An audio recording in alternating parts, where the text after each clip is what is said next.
കഥ തുടങ്ങുന്നത് നമ്മുടെ കഥാനായികയായ ഷവോയെ കാണിച്ചുകൊണ്ടാണ്. ഷവോ ഒരു ഓഫീസിൽ വർക്ക് ചെയ്യുന്നു. ഒറ്റയ്ക്കൊരു വീട്ടിലാണ് അവൾ ജോലി സംബന്ധമായി താമസിക്കുന്നത്. ആളിനെ കണ്ടാല് ഒരു സോഡാ കുപ്പി കണ്ണടയൊക്കെ വെച്ച് പഠിപ്പി ലുക്കൊക്കെ ഉണ്ടെങ്കിലും പുള്ളിക്കാരി അത്ര വലിയ ബ്രില്യന്റ് ഒന്നുമല്ല. അവൾക്കാകട്ടെ ഒരാളോട് നേരിൽ എങ്ങനെ സംസാരിക്കണം, ഇടപെടണം എന്ന കാര്യങ്ങളിൽ വലിയ പിടുത്തമില്ല. ഭയങ്കര പേടിയാണ് നേരിട്ട് ആൾക്കാരോട് സംസാരിക്കാനായി. പക്ഷെ ഏതൊക്കെ സോഷ്യൽ മീഡിയ ഉണ്ടോ അവിടെ എല്ലാം അവൾക്ക് അക്കൗണ്ട് ഉണ്ട്. അതിലൊക്കെ ആളുകളോട് ചറ പറ സംസാരിക്കും. അത്യാവശ്യം നല്ല എമൗണ്ട് ഫ്രണ്ട്സും അവൾക്ക് അതിലുണ്ട്. അങ്ങനെ സംസാരിക്കുന്ന ഒരാളെ നേരെ കണ്ടാൽ പോലും അവൾക്ക് അവരോട് നേരിട്ട് സംസാരിക്കാൻ പറ്റില്ല. അത്ര എക്സ്ട്രോവേർട്ട്. കൂടുതൽ ലൈഫിൽ പ്രത്യേകിച്ച് പ്ലാനിങ് ഒന്നും അവൾക്കില്ല. പ്ലാൻ ചെയ്യുന്ന രീതിയിൽ ലൈഫ് പോവില്ല. അതുകൊണ്ട് ഇങ്ങനെ ലൈഫ് പോകുന്ന വഴിക്കൂടെ പോകാം എന്നൊരു ആറ്റിറ്റ്യൂഡ്. അങ്ങനെയാണ് നമ്മുടെ ഷവോയുടെ ബേസിക് ആയിട്ടുള്ള കാര്യങ്ങൾ. ഒരു ദിവസം അവളുടെ മൊബൈലിൽ അവൾ ഒരു ആപ്ലിക്കേഷൻ കാണുന്നു. ഇതെപ്പോഴും ഞാൻ ഇൻസ്റ്റാൾ ചെയ്തതിന് പോലും അവൾക്ക് ഒരു പിടുത്തം കിട്ടുന്നില്ല. പക്ഷെ തുറന്നു നോക്കുമ്പോൾ അതിൽ ഫുഡ് ഓർഡർ ചെയ്യാനായിട്ടുള്ള ഓപ്ഷൻസ് ആണ് ഉള്ളത്. എങ്കിൽ ശരി, രാവിലെ ബ്രേക്ക്ഫാസ്റ്റ് ഇതിൽ നിന്ന് ആയിക്കോട്ടെ എന്ന് കരുതി അവൾ ഒരു ബർഗർ ഓർഡർ ചെയ്യുന്നു. അങ്ങനെ ഓഫീസിലേക്ക് പോകാനായി ഒരുങ്ങി നിൽക്കുന്ന സമയത്താണ് അത് ഡെലിവറും ആവുന്നത്. ഈ സൂപ്പർ ബർഗർ കഴിച്ചു കഴിഞ്ഞാൽ തന്നെ മേഡത്തിന്റെ ലൈഫ് അടിമുടി മാറുന്നെല്ലാം ഡെലിവറി ബോയ് പറയുമ്പോ ഒന്നാമത്തെ ലൈഫിന്റെ പോക്ക് ശരിയല്ല. എന്നാ ശരി, ഇത് കഴിച്ചിട്ട് മാറുന്നെങ്കിൽ മാറട്ടെ എന്നുള്ള മട്ടിലായിരുന്നു അവൾ അത് കഴിക്കാനായി എടുക്കുന്നത്. പക്ഷെ വീട്ടിൽ ഇരുന്ന് ലാവിഷായി കഴിച്ച് ഓഫീസിൽ പോകാൻ സമയമില്ലാത്തതുകൊണ്ട് ഓഫീസിൽ ഇരുന്ന് കഴിക്കാന്ന് വെച്ച് അതുമായി പോകുന്നു. ഓഫീസിലാണെങ്കിൽ അന്ന് അവരുടെ പുതിയ CEO ചാർജ് എടുക്കുന്ന ദിവസമാണ്. എല്ലാവരും അതിന്റെ ടെൻഷനിൽ ഇരിക്കുമ്പോ തന്റെ ബർഗർ കഴിക്കാനുള്ള തത്രപ്പാടിലായിരുന്നു ഷവോ. അവൾ അത് കഴിച്ചോണ്ടിരിക്കുന്ന സമയം അവളുടെ മാനേജർ എത്തി. ഇപ്പോഴാണോ ഇത് കഴിക്കുന്നത്, നമ്മുടെ ബോസ് എത്തിയെന്നും പറഞ്ഞ് CEOയെ റിസീവ് ചെയ്യാനായി അവളെ എഴുന്നേൽക്കാനായി നിർബന്ധിച്ച് ആ ബർഗർ പിടിച്ച് മാറ്റാനായി നോക്കുമ്പോഴേക്കും അത് ഇവരുടെ രണ്ടുപേരുടെയും കയ്യിൽ നിന്ന് സ്ലിപ്പായി അങ്ങോട്ടേക്ക് വരുന്ന CEOയുടെ ദേഹത്തേക്ക് ചെന്ന് വീഴുന്നു. എല്ലാവരും ആകെ പേടിച്ചു പോകുന്നുണ്ടെങ്കിലും CEO അത് വലിയ കാര്യമാക്കാതെ മീറ്റിംഗിന് സമയമായി എല്ലാരും വാന്ന് പറഞ്ഞ് അവരെ വിളിച്ചോണ്ട് പോകുന്നു. ഈ ടീമും ആ ബർഗറിൽ നിന്ന് മനസ്സ് മാറാത്തവൾ അത് തന്നെ കയ്യിലെടുത്തുകൊണ്ടാണ് മീറ്റിംഗ് നടക്കുന്ന സ്ഥലത്തേക്ക് പോകുന്നത്. എല്ലാവരും പുതിയ ആളാ, നമ്മുടെ ജോലി നഷ്ടപ്പെടുവോ, ഇതൊക്കെ പുതിയ തീരുമാനം നടപ്പാക്കും എന്ന ടെൻഷനിൽ ഇരിക്കുമ്പോൾ ഷവോയ്ക്ക് അതൊന്നും ഒരു പ്രശ്നമേ ആയിരുന്നില്ല. അവിടെ വെച്ച് ഈ പുതിയ CEOയുടെ ബാക്കി സ്റ്റാഫ്സ് എല്ലാവരും ഷവോയെ കുറ്റപ്പെടുത്തിയും അവൾക്ക് ഒരു വക അറിയില്ല എന്നൊക്കെ പറഞ്ഞ് അവളെ ഇവിടെ നിന്ന് പിരിച്ചുവിടുന്നെങ്കിൽ പിരിച്ചുവിടട്ടെ, ബാക്കിയുള്ളവരുടെ ജോബ് സേഫ് ആയിരുന്നാൽ മതി എന്ന ഒരു ആറ്റിറ്റ്യൂഡിൽ സംസാരിക്കുന്നു. ഇതെല്ലാം കേട്ട് ഷവോയ്ക്ക് ഭയങ്കര സങ്കടം വരുന്നു. കാരണം ഈ കൊളീഗ്സ് ഒക്കെ തന്നെ അവർ ചെയ്ത പ്രോജക്റ്റ് എന്നൊക്കെ പറഞ്ഞ് ഞെളിഞ്ഞിപ്പോ കാണിക്കുന്ന പ്രോജക്റ്റുകളിലൊക്കെ അവരെക്കാളേറെ പണിയെടുത്തിട്ടുള്ളത് അവളാണ്. ഷവോയെ കൊണ്ട് എപ്പോഴും പണിയെടുപ്പിച്ച് ക്രെഡിറ്റ് എല്ലാം തട്ടിയെടുപ്പായിരുന്നു ഈ കൊളീഗ്സിന്റെ ആറ്റിറ്റ്യൂഡ്. അത് പോട്ടെന്ന് വെക്കാം. ഇപ്പൊ തന്നെ ഇവിടെ നിന്ന് പുറത്താക്കിക്കാനും കൂടി അവർ ശ്രമിക്കുന്നു എന്നത് അവളെ ഭയങ്കര സങ്കടപ്പെടുത്തുന്നുണ്ട്. പക്ഷെ തിരിച്ചൊന്നും പറയാതെ അവൾ ആ ബർഗറും കഴിച്ച് അവിടെ നിന്ന് സൈഡ് ഒതുങ്ങി നിൽക്കുമ്പോഴേക്കും ആ ബർഗർ കഴിച്ചപാട് അവൾക്കൊരു മാറ്റം ആ സമയത്ത് ഫീൽ ആവുന്നുണ്ട്. ഭയങ്കരമായ ധൈര്യവും പ്രതികരണശേഷിയും ഒക്കെ എവിടെ നിന്നോ കിട്ടിയ കണക്ക് അവൾ അവിടെ ബഹളം വെക്കാനായി തുടങ്ങുന്നു. നിങ്ങൾക്കൊക്കെ എന്നെ കുറ്റം പറയാനായിട്ട് എന്ത് യോഗ്യതയാണുള്ളത്? നിങ്ങളുടെ ഒക്കെ പ്രോജക്റ്റില് നിങ്ങളെക്കാൾ ഏറെ വർക്ക് ചെയ്തിട്ടുള്ളത് ഞാനാണ്. എന്നെ കൊണ്ട് അത്രയും പണിയെടുപ്പിച്ച് അവസാനം എന്നെ ഇങ്ങനെ കുറ്റം പറയാൻ തോന്നിയല്ലോ എന്ന് പറഞ്ഞ് ഷാവോ അവരോട് ദേഷ്യപ്പെടുമ്പോ അവരൊക്കെ വായടച്ച് നിൽക്കാണ്. കാരണം അത് സത്യമാണ്. ഇതേ ടീം ഇതൊക്കെ കേട്ടിരുന്ന പുതിയ CEO അവളുടെ ധൈര്യത്തെ ഇങ്ങനെ പ്രതികരിച്ച ആ ഒരു ആറ്റിറ്റ്യൂഡിനെ പ്രശംസിച്ച് ക്ലാപ്പ് അടിക്കുന്നു. ഈ പുതിയ CEO ആണ് നമ്മുടെ കഥാനായകനായ യാങ്. ഇങ്ങനെ ക്ലാപ്പ് അടിക്കുന്ന ആ സമയം തന്നെ എവിടെ നിന്നോ വന്ന ആ ഒരു ഉഷാറെല്ലാം തന്നെ ഷവോയ്ക്ക് നഷ്ടമാവുന്നു. അവള് വീണ്ടും ആ പേടിത്തൊണ്ടി പാവം ഇൻട്രോവേർട്ട് പെൺകുട്ടിയായി അയ്യോ ഞാനിപ്പോ എന്താ ചെയ്ത് എന്ന ഒരു ടെൻഷനിൽ വേഗം അവിടെ നിന്ന് ഓടി ടോയ്ലറ്റിൽ പോയിരിക്കുന്നു. താൻ ആ ബർഗർ കഴിച്ച ശേഷമാണ് തനിക്ക് അങ്ങനെയൊക്കെ സംഭവിച്ചത് എന്ന് തോന്നുന്ന ഷവോ ബർഗർ ഡെലിവറി ചെയ്ത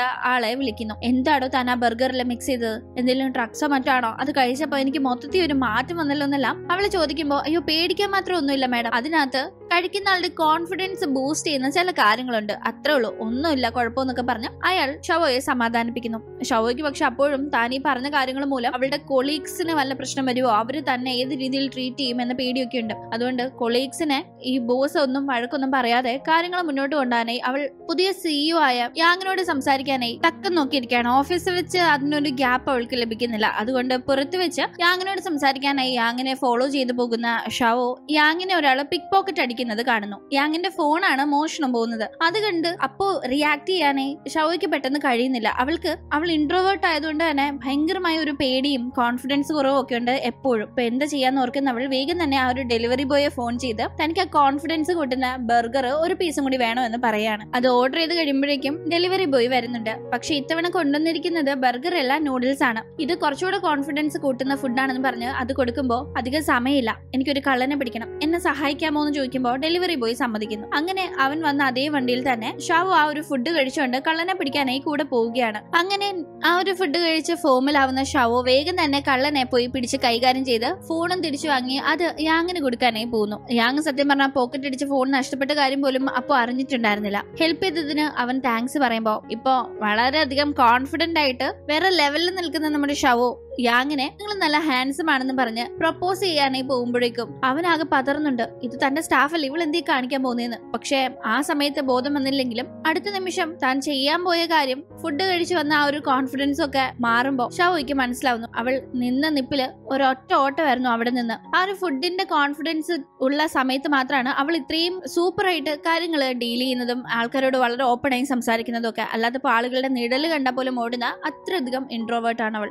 അതും രസകരമായ ഒരു കാര്യം, അപ്പോൾ അവിടെ നിന്ന് രക്ഷപ്പെടാനായി അവൾ എസ്കലേറ്ററിലേക്കാണ് തൊട്ടടുത്ത് അവിടെ ഉണ്ടായിരുന്നത് കൊണ്ട് ചാടി കയറുന്നത്. പക്ഷെ അത് താഴേക്ക് പോകുന്ന എസ്കലേറ്റർ അല്ല, മുകളിലേക്ക് വരുന്ന എസ്കലേറ്റർ ആണ്. അതുകൊണ്ട് തന്നെ അവിടെ നിന്ന് ഓടിപ്പോകാനായി ശ്രമിക്കുന്ന അവൾ വീണ്ടും വീണ്ടും യാങ്ങിന്റെ മുന്നിൽ വന്നു പെടുന്ന അവസ്ഥയായിരുന്നു. എന്തായാലും ഒരുവിധം അവിടെ നിന്ന് എസ്കേപ്പ് ആയി പോകുന്നു. എന്തായാലും അടുത്ത ദിവസം എങ്ങനെ യാങ്ങിനെ ഫേസ് ചെയ്യുന്ന ഒരു പിടുത്തം ഇല്ലാതെയായിരുന്നു ഷാവോ ഓഫീസിലേക്ക് പോകുന്നത്. യാങ് ആകട്ടെ തന്നെ ഒളിച്ചും പാത്തും എസ്കേപ്പ് ആയി നടക്കുന്ന ഷാവോയെ പ്രത്യേകം ശ്രദ്ധിക്കുന്നു. താൻ പുതുതായി ഇവിടെ ചാർജ് എടുത്തത് കൊണ്ട് തന്നെ എല്ലാവർക്കും ഒരു ട്രീറ്റ് എന്ന രീതിയിൽ യാങ് അവരെയൊക്കെ വിളിച്ചോണ്ട് പോകുമ്പോ ഷാവോ കൂട്ടത്തിൽ പോവാതെ ഒഴിഞ്ഞു മാറാനായി നോക്കുന്നുണ്ടെങ്കിലും സാധിക്കുന്നില്ല. അങ്ങനെ അവരൊരു റെസ്റ്റോറന്റിൽ ഇരിക്കുന്ന ടീം ഒന്നാമത് ഇങ്ങനെ ഒരു ടീമിന്റെ ഇടയിൽ ഇരിക്കുന്നതിന്റെയും ഒപ്പം യാങ്ങിനെ ഫേസ് ചെയ്യുന്നതിന്റെയും ബുദ്ധിമുട്ട് കാരണം തന്റെ കോൺഫിഡൻസ് വീണ്ടും കൂട്ടാമെന്ന് കരുതി വീണ്ടും ആ ഡെലിവറി ബോയെ ഫോൺ ചെയ്ത് ഷാവോ ഫുഡ് വാങ്ങിച്ച് കഴിക്കുകയും അങ്ങനെ നല്ല ഉഷാറായി അവൾ മടങ്ങിയെത്തുകയും ചെയ്യുന്നു. ആ സമയത്ത് അവരോടൊക്കെ തന്നെ വളരെ കാര്യമായി ഇടപെട്ട് നല്ല ഷോ കാണിച്ച് ഷൈൻ ചെയ്ത് നിൽക്കുന്ന അവൾക്ക് അല്പം കഴിയുമ്പോൾ ആ കോൺഫിഡൻസ് ലെവൽ ഇറങ്ങുന്ന വീണ്ടും അവിടെ നിന്ന് എസ്കേപ്പ് ആവാൻ തോന്നുന്നു. അങ്ങനെ മുങ്ങാൻ നോക്കുന്നവളെ യാങ് തടയാണ്. അത് പിന്നെ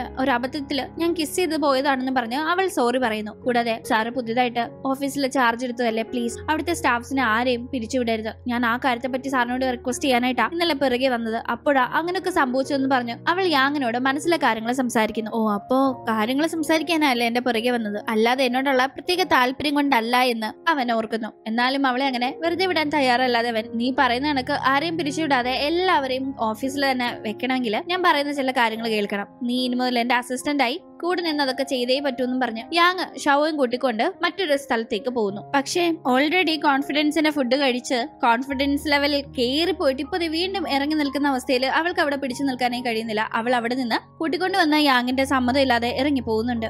അടുത്ത ദിവസം ഓഫീസിലെത്തുമ്പോൾ താൻ അങ്ങനെ പറയാതെ പോയതിന്റെ പേരിൽ യാങ് പണിഷ്മെന്റ് തരുമോ, താൻ പറഞ്ഞ കാര്യങ്ങൾക്ക് സമ്മതിച്ചത് മാറ്റുമോ എന്നൊക്കെ പേടിച്ചിരുന്നു അവൾ. പക്ഷെ അന്ന് അവൾ അറിയുന്നത് ഇവിടെ നിന്ന് ആരെയും പിരിച്ചുവിടുന്നില്ല എന്ന തീരുമാനമാണ് പുതിയ സിഇഒ എടുത്തിരിക്കുന്നത് എന്നത് കോളീഗ്സ് ഡിസ്കസ് ചെയ്യുമ്പോഴാണ്. അതറിയുന്ന അവൾ വളരെ ഹാപ്പി ആവുന്നു. അപ്പോഴേക്കും ഷാവോയെ യാങ്ങിന് ഭയങ്കരമായി ഇഷ്ടപ്പെട്ടിട്ടുണ്ടായിരുന്നു.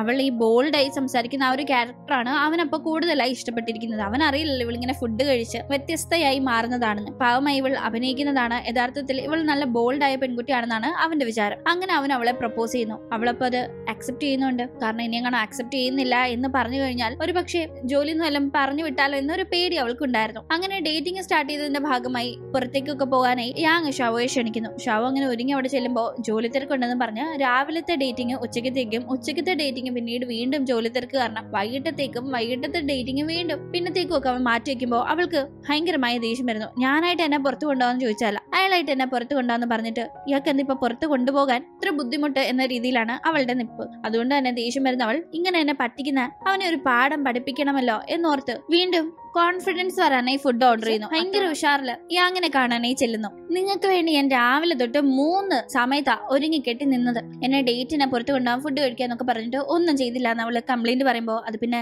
പെട്ടെന്ന് ചില തിരക്കൊക്കെ വന്നതുകൊണ്ടല്ലേന്ന് അവനും പറയുന്നുണ്ട്. അങ്ങനെ ഒന്നും പറഞ്ഞാൻ പറ്റത്തില്ല, അതിനുള്ള പണിഷ്മെന്റ് ഉണ്ടെന്ന് പറഞ്ഞ് അവൾ പെട്ടെന്ന് അവനെ കിസ് ചെയ്യുന്നു. പക്ഷെ കിസ് ചെയ്ത ആ സമയം തന്നെ അവളുടെ എനർജി എല്ലാം ഔട്ടായി.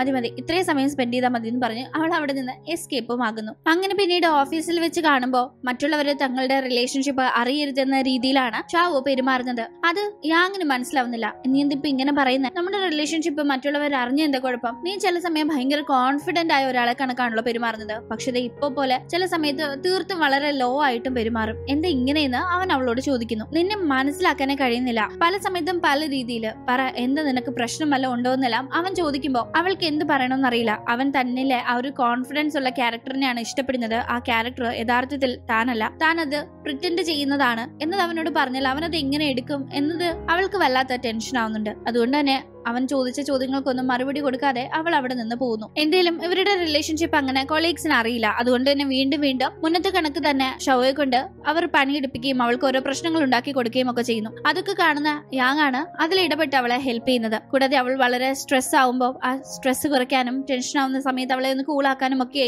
അവൻ അവൾക്ക് ചില ട്രിക്സ് ഒക്കെ പറഞ്ഞു കൊടുക്കുന്നു. അതൊക്കെ ചെയ്യുമ്പോൾ നല്ല റിലീഫ് തോന്നുന്ന അവനോട് ഇതൊക്കെ എങ്ങനെ അറിയാമെന്ന് ചോദിക്കുമ്പോൾ, നിന്നെ പോലെ ഞാനും ഒരു ചെറിയ എംപ്ലോയി ആയിരുന്ന സമയത്ത് എനിക്കും എന്റെ കൊളീഗ്സ് ഒക്കെ മൂലം ഒരുപാട് പ്രശ്നങ്ങൾ ഉണ്ടായിട്ടുണ്ട്. അവർ ചെയ്യുന്ന തെറ്റൊക്കെ എന്റെ തലയിൽ കെട്ടിവെച്ച് ഒരുപാട് ഞാനും സങ്കടപ്പെട്ടിട്ടുണ്ട്. അന്ന് ആ ഒരു പ്രശ്നങ്ങളൊക്കെ ഒന്ന് മാറിക്കിട്ടാൻ എന്റെ മനസ്സൊന്ന് കൂളാവാനെയൊക്കെ ഞാൻ ഇങ്ങനെയൊക്കെ കാര്യങ്ങൾ ചെയ്തിരുന്നതെന്ന് അവൻ പറയുമ്പോഴാണ് തന്നെ പോലെ തന്നെ വളരെ ചെറിയൊരു രീതിയിൽ നിന്ന് തുടങ്ങിയതാണ് യാങ് എന്ന കാര്യം അവൾക്ക് മനസ്സിലാവുന്നത്. അവൻ സിഇഒ ആയി ഇവിടെ ചാർജ് എടുക്കാൻ വന്നപ്പോഴാണല്ലോ യാങ്ങിനെ ആദ്യമായി ഷവ് പരിചയപ്പെട്ടത്. പക്ഷെ ആ സമയത്ത് അവൾ കരുതിയിരുന്നത് അവൻ പാരമ്പര്യമായി നല്ല കാശുള്ള വീട്ടിലെ ഒരാളായതുകൊണ്ട് അവൻ നേരിട്ട് സിഇഒ ആയ കുടുംബപരമായി അങ്ങനെ വന്ന ഒരാളാണെന്നാണ്. ഇപ്പോഴാണ് ഈ കാര്യം അവൾ മനസ്സിലാക്കുന്നത്. ഈ സമയത്താണ് നമ്മളൊരു ഫ്ലാഷ് ബാക്ക് കാണുന്നത്. ഇപ്പോ ഷാവോ കഴിക്കുന്ന ഒരു എനർജി ഫുഡ് പോലെ തന്നെ പണ്ട് ഇൻട്രോവേർട്ട് ആയിരുന്ന ടീം യാങ്ങും കഴിച്ചിരുന്നു. ഷാവോ ആകട്ടെ എപ്പോഴും, അതായത് ഭക്ഷണം കഴിക്കുന്ന 3 നേരവും ആ ഒരു ഫുഡ് കഴിക്കാതെ അവൾക്ക് കോൺഫിഡൻസ് കുറച്ച് ബൂസ്റ്റ് ചെയ്യണമെന്ന് തോന്നുന്ന സമയത്തല്ല അത് കഴിക്കൂ. പക്ഷെ യാങ് അങ്ങനെ ആയിരുന്നില്ല. ഭക്ഷണം കഴിക്കുന്നത് സ്കിപ്പ് ചെയ്ത് 3 നേരവും അല്ലെങ്കിൽ എപ്പോഴൊക്കെ ഭക്ഷണം കഴിക്കുന്നു അപ്പോഴെല്ലാം ആ എനർജി ഫുഡ് ആയിരുന്നു ഓർഡർ ചെയ്ത് കഴിച്ചുകൊണ്ടിരുന്നത്. അങ്ങനെയാണ് അവൻ അടിമുടി പിന്നീട് മാറിപ്പോയത്. ഇപ്പോ താൻ വളരെ സാധാരണ നിലയിൽ നിന്ന് ഈ ഒരു നിലയിലായ കാര്യങ്ങളെ പറ്റി ഷാവോയോട് സംസാരിച്ചപ്പോ ഇത് തന്റെ കഴിവുകൊണ്ടല്ല, ആ ഒരു ഫുഡിന്റെ എഫക്ട് കൊണ്ടല്ലേ എന്ന് അവന് ചെറിയ രീതിയിൽ ഒരു കുറ്റബോധം പോലെ തോന്നുന്നുണ്ട്. പക്ഷെ അവൻ ഈ ഫുഡ് കഴിക്കുന്ന കാര്യം ഇപ്പോഴും ഷാവോയ്ക്ക് അറിയില്ല. അവൾ അടുത്ത ദിവസം അവന് കുറച്ച് ചോക്ലേറ്റ്സ് കൊണ്ട് കൊടുക്കുമ്പോൾ എനർജി ഫുഡ് അല്ലാതെ മറ്റൊന്നും തന്നെ കഴിക്കാത്ത അവസ്ഥയിലുള്ള യാങ്ങിന് അത് കഴിക്കാൻ സാധിക്കുമായിരുന്നില്ല. അവൾ അവന്റെ കൂടെ ഇരുന്ന് കഴിക്കാന്ന് വിചാരിച്ചു കൊണ്ടുവന്നത് അവന് കൂടെ ഇരുന്ന് കഴിക്കാൻ സാധിക്കാത്തത് കൊണ്ട് ഓരോന്ന് പറഞ്ഞ് ഒഴിവാക്കുന്നു. ഇതേ സമയം അവന് വല്ലാത്ത കുറ്റബോധം വരുന്നുണ്ട്. താൻ ഇങ്ങനെ ചെയ്യുന്നത് ശരിയാണോ? അവളുടെ മുന്നിൽ താൻ ഒരു ഫേക്ക് ആയ ക്യാരക്ടർ ബിൽഡ് ചെയ്തെടുക്കല്ലേന്ന്. അതേ ടീം അവൾക്ക് വലിയ തെറ്റിദ്ധാരണ. ഇവൻ ഇഷ്ടപ്പെടുന്നത് തന്റെ ഫേക്ക് ക്യാരക്ടറായ ആ കോൺഫിഡന്റ് ആയ പെൺകുട്ടിയല്ലേ, താൻ യഥാർത്ഥത്തിൽ എന്താണെന്നത് ഇവൻ അറിയില്ലല്ലോ എന്ന്. അങ്ങനെ ഇവർക്ക് രണ്ടുപേർക്കും പരസ്പരം തെറ്റിദ്ധരിപ്പിക്കുന്നു എന്നൊരു കുറ്റബോധമുണ്ട്. കാരണം തന്റെ കോൺഫിഡന്റ് ആയ ആ ഒരു ഫേക്ക് ക്യാരക്ടറിനെയാണ് യാങ് ഇഷ്ടപ്പെടുന്നതെന്ന് ഷവോയ്ക്കും ഷവോയുടെ മുന്നിൽ താൻ വളരെ ബോൾഡായി നിൽക്കുന്നുണ്ടല്ലോ എന്നൊരു കുറ്റബോധം യാങ്ങിനുമുണ്ട്. കാരണം യഥാർത്ഥത്തിൽ യാങ് വളരെ പാവാണ് ഷവോയെ പോലെ തന്നെ. അവൻ പക്ഷെ അത് ഫേക്ക് ആയി ബിൽഡ് ചെയ്തെടുക്കുന്നതാണ്. അങ്ങനെ പരസ്പരം തെറ്റിദ്ധരിപ്പിക്കണമെന്ന് വെച്ച് ചെയ്തതല്ലെങ്കിലും ഇവരുടെ പ്രവൃത്തികൾ മൂലം ഇവർക്ക് പരസ്പരം ഇപ്പോൾ തെറ്റിദ്ധാരണകൾ ഉള്ളതുകൊണ്ട് തന്നെ രണ്ടുപേരും അതിന്റെ കുറ്റബോധത്തിലാണ്. അങ്ങനെ ഇരിക്കെ ഒരു ദിവസം ഈ എനർജി ഫുഡ്സ് യാങ് കഴിക്കുന്നുണ്ടോ എന്നൊരു ഡൗട്ട് അത്തരം ഫുഡിന്റെ പാക്കറ്റുകൾ അവന്റെ കയ്യിൽ ഇരിക്കുന്നത് കണ്ട് ഷവോയ്ക്ക് വരുന്നുണ്ട്. ആ ഒരു ഫുഡിന്റെ പാക്കറ്റിൽ പ്രത്യേകം ഒരു ലോഗോ ഉണ്ട്. അത് കാണുമ്പോൾ തന്നെ അറിയാവുന്നവർക്ക് ഇത് ഇങ്ങനത്തെ ഫുഡാണ് എന്നറിയാൻ പറ്റും. അവൾ അത് അവനോട് നേരിട്ട് ചോദിക്കാൻ മടിക്കുന്നു. കാരണം അപ്പൊ എങ്ങനെ ഇവൾക്ക് അതൊക്കെ അറിയാവുന്ന അവൻ ചിന്തിക്കുമല്ലോ എന്ന് കരുതി. അതുകൊണ്ട് ഫുഡ് ഡെലിവറി ചെയ്യുന്ന ആ പയ്യനെ കോൺടാക്ട് ചെയ്ത് യാങ് അത് വാങ്ങുന്നുണ്ടോ എന്നുള്ള ഡീറ്റെയിൽസ് അവൾ അന്വേഷിക്കാൻ നോക്കുമ്പോൾ കസ്റ്റമേഴ്സിന്റെ ഡീറ്റെയിൽസ് അങ്ങനെ പറയാൻ കഴിയില്ലെന്ന മറുപടിയാണ് അവൾക്ക് ലഭിക്കുന്നത്. അവൾ അങ്ങനെ ആ ഒരു ഇൻസിഡന്റിന് ശേഷം യാങ്ങിനോട് കുറച്ച് ഡിസ്റ്റൻസ് ഇട്ടാണ് പെരുമാറുന്നത്. അവൻ അറിയില്ലല്ലോ അവൾ ഈ ഫുഡിന്റെ പാക്കറ്റ് കണ്ട ആ ഒരു കാര്യം കൊണ്ടാണ് ഇപ്പൊ ഇവനോട് ഇങ്ങനെ പെരുമാറുന്നതെന്ന്. അതുകൊണ്ട് തന്നെ കാര്യം മനസ്സിലാവാതെ അവൻ കുറെ കുഴങ്ങുന്നുണ്ട്. അവളോട് ചെന്ന് എന്താ നീ ഇപ്പൊ ഇങ്ങനെ എന്നെ അവോയ്ഡ് ചെയ്യുന്നത് എന്നൊക്കെ ചോദിക്കുമ്പോൾ ഇത് ബ്രേക്കപ്പ് ഒന്നും അല്ല, ഞാൻ കുറച്ച് ബ്രേക്ക് എടുക്കുന്നത്, എനിക്ക് കുറച്ച് ടൈം വേണം എന്നൊക്കെ പറഞ്ഞ് അവൾ കാര്യങ്ങളും തുറന്നു പറയാതെ അവനോട് ഒരു അകലം പാലിക്കുന്നു. അവളുടെ പിണക്കം മാറ്റാനായി പല കാര്യങ്ങളും അവൻ ചെയ്യുന്നു. അവൾ സ്റ്റേ ചെയ്യുന്നിടത്ത് തന്നെ താമസിക്കാനായി അവളുടെ വീട് മൊത്തത്തിൽ അവൻ താമസിക്കുന്ന സ്ഥലത്തേക്ക് ഷിഫ്റ്റ് ചെയ്യുന്നു. ഓഫീസിൽ വെച്ചും കൊളീഗ്സിന്റെ മുന്നിൽ വെച്ച് അവളെ പ്രപ്പോസ് ചെയ്യലും അങ്ങനെ പലതും ചെയ്യുന്നുണ്ട്. അപ്പോഴും അവൾ ഒരു ഡിസ്റ്റൻസ് മെയിൻറ്റെയിൻ ചെയ്ത് തന്നെ ഇരിക്കുന്നുണ്ടെങ്കിലും അവൻ ഒരുപാട് ട്രൈ ചെയ്യുമ്പോൾ സാറില്ല, ഇവന് കുറച്ച് ടൈം കൂടി കൊടുക്കാം, എന്തായാലും അവൻ ആ ഫുഡൊക്കെ കഴിക്കുന്ന കാര്യം എന്നോട് ഓപ്പണായി പറയും, ആ സമയത്ത് എനിക്കും എന്നെ പറ്റിയുള്ള കാര്യങ്ങൾ അവനോട് പറയാം എന്നൊരു തോന്നൽ അവൾക്ക് വരുന്നു. അവൾ കാണാതെ അവൾ കൂടെയുള്ള സമയങ്ങളിലൊക്കെ തന്നെ ആ ഫുഡ് ഇൻടേക്ക് ചെയ്യാനായി അവൻ നോക്കുന്നുണ്ടെങ്കിലും അതിനുള്ള ഒരു ചാൻസ് കിട്ടുന്നില്ല. എപ്പോഴൊക്കെ അവൾ കാണാതെ കഴിക്കാൻ ശ്രമിക്കുന്നു അപ്പോഴൊക്കെ അവൾ അത് കണ്ടുപിടിക്കുന്ന രീതിയിലേക്ക് എത്തുന്നു. കണ്ടുപിടിച്ചാൽ കാര്യം മോശമാകും എന്ന് തോന്നുന്ന അവന് താൻ ഇത് പൂർണ്ണമായി ഒന്ന് ഒഴിവാക്കാൻ ശ്രമിച്ചാൽ പിന്നെ അവളുടെ മുന്നിൽ കള്ളം കാണിക്കേണ്ട കാര്യം വരില്ലല്ലോ എന്ന് തോന്നൽ വരുന്നത് കൊണ്ട് തന്നെ അവൻ പിന്നീട് ആ ഫുഡ് കഴിക്കില്ല എന്ന തീരുമാനമെടുത്ത് അത് ഡസ്റ്റ്ബിന്നിലൊക്കെ എടുത്ത് കളയാണ്. അത് അവളും ശ്രദ്ധിക്കുന്നു. അങ്ങനെ ആ ഫുഡ് ഉപേക്ഷിക്കാൻ തീരുമാനിച്ചെങ്കിലും കാര്യങ്ങൾ വിചാരിച്ച അത്ര എളുപ്പമായിരുന്നില്ല. കാരണം അത് ഉപേക്ഷിക്കുന്ന ആ ഒരു ടൈം അവൻ വളരെ ഡൗൺ ആവുന്നു. അവന് സ്ട്രെസ് മാനേജ് ചെയ്യാൻ കഴിയുന്നില്ല, കോൺഫിഡൻസ് ഇല്ല, നന്നായി വർക്ക് ചെയ്യാൻ സാധിക്കുന്നില്ല. കമ്പനിയുടെ തലപ്പത്തിരിക്കുന്ന ഒരാൾ തന്നെ വളരെയധികം ഡൗൺ ആകുമ്പോൾ കമ്പനിയുടെ പ്രവർത്തനത്തെ തന്നെ അത് അടിമുടി ബാധിക്കുമല്ലോ. അങ്ങനെ കമ്പനി വലിയ ലോസിലേക്ക് പോവുകയും അത് പൂട്ടിക്കെട്ടേണ്ട അവസ്ഥ ആവുകയും ചെയ്യുന്നു. കാര്യങ്ങളെല്ലാം മനസ്സിലാക്കുന്ന ഷാവോ യാങ്ങിന്റെ അടുത്തേക്ക് ചെന്ന് ഇതെല്ലാം നമ്മുടെ മനസ്സിന്റെ ഒരു ധാരണ, നീ ഇത്രയും നാൾ ഉപയോഗിച്ചിരുന്ന ഒരു കാര്യം നിനക്ക് ലൈഫിൽ എന്തൊക്കെയോ നേടി തന്നു എന്നൊരു തെറ്റിദ്ധാരണ നിനക്കുണ്ടായിരുന്നു. അതിപ്പോ അവസാനിപ്പിച്ചപ്പോ എല്ലാം തീർന്നു എന്നും നീ ആ തെറ്റിദ്ധാരണ മൂലം വിചാരിക്കുന്നു. ആക്ച്വലി അത് കഴിക്കുമ്പോൾ നമ്മൾ ആരൊക്കെയായി മാറും, എന്തൊക്കെയോ ആയി മാറും എന്നൊരു തോന്നൽ നമ്മുടെ ഉള്ളിൽ വരുന്നത് മാത്രമാണ് ആ ഒരു കോൺഫിഡൻസിന് കാരണം എന്ന് പറയുന്നവൾ വളരെ ഡൗൺ ആയിരുന്ന അവനെ പലതും പറഞ്ഞ് മോട്ടിവേറ്റ് ചെയ്ത് വീണ്ടും പഴയ ഫോമിലേക്ക് എടുക്കുന്നു. ഇപ്പോ അവൻ കഴിച്ചുകൊണ്ടിരുന്ന ആ ഒരു ഫുഡ് അവന് പ്രൊവൈഡ് ചെയ്തുകൊണ്ടിരുന്ന കോൺഫിഡൻസ് ഇപ്പൊ അവളുടെ വാക്കുകളിൽ നിന്ന് അവന് കിട്ടുന്നുണ്ട്. അതേ കണക്ക് തന്നെ അവൾക്കും അവൻ ലൈഫിലേക്ക് കടന്നു വന്ന ശേഷം പിന്നീട് ആ ഒരു ഫുഡ് ഇപ്പൊ കഴിക്കണമെന്ന് തോന്നില്ല. കാരണം അവൾ ആരാണോ ആ രീതിയിൽ തന്നെ അവളെ ഇഷ്ടപ്പെടണം എന്നൊരു തോന്നൽ വന്ന ശേഷം അവളും ആ ഒരു ഫുഡ് പൂർണ്ണമായി ഒഴിവാക്കിയിട്ടുണ്ടായിരുന്നു. അങ്ങനെ അവർ രണ്ടുപേരും ഇപ്പൊ പരസ്പരം മനസ്സിലാക്കുകയും രണ്ടുപേർക്കും പരസ്പരം മോട്ടിവേറ്റ് ചെയ്ത് ഒന്നിച്ച് വർക്ക് ചെയ്ത് അവരുടെ സ്ഥാപനം നല്ല രീതിയിൽ മുന്നോട്ട് കൊണ്ടുപോകാൻ കഴിയുകയും ചെയ്യുന്നു. അങ്ങനെ വളരെ ലോ ആയി നിന്നിരുന്ന രണ്ടുപേരുടെയും ലൈഫും അവരുടെ ആ ഒരു സ്ഥാപനവും ഇപ്പൊ വളരെ മെച്ചപ്പെട്ട രീതിയിൽ മുന്നോട്ട് പോകുന്നതും അവർ അങ്ങനെ ഹാപ്പിയായി ഒന്നിക്കുന്നതും കാണിച്ചുകൊണ്ടാണ് ഈ ഒരു കുഞ്ഞു കഥ ഇവിടെ അവസാനിക്കുന്നത്. ഇന്നത്തെ വീഡിയോ നിങ്ങൾക്ക് ഇഷ്ടപ്പെട്ട് കാണും എന്ന് പ്രതീക്ഷിക്കുന്നു. ഇഷ്ടപ്പെട്ടെങ്കിൽ മറക്കാതെ വീഡിയോ ലൈക്ക് ചെയ്തും ഷെയർ ചെയ്തും സബ്സ്ക്രൈബ് ചെയ്തും സപ്പോർട്ട് ചെയ്യുക. വീണ്ടും കാണും വരെ ബൈ.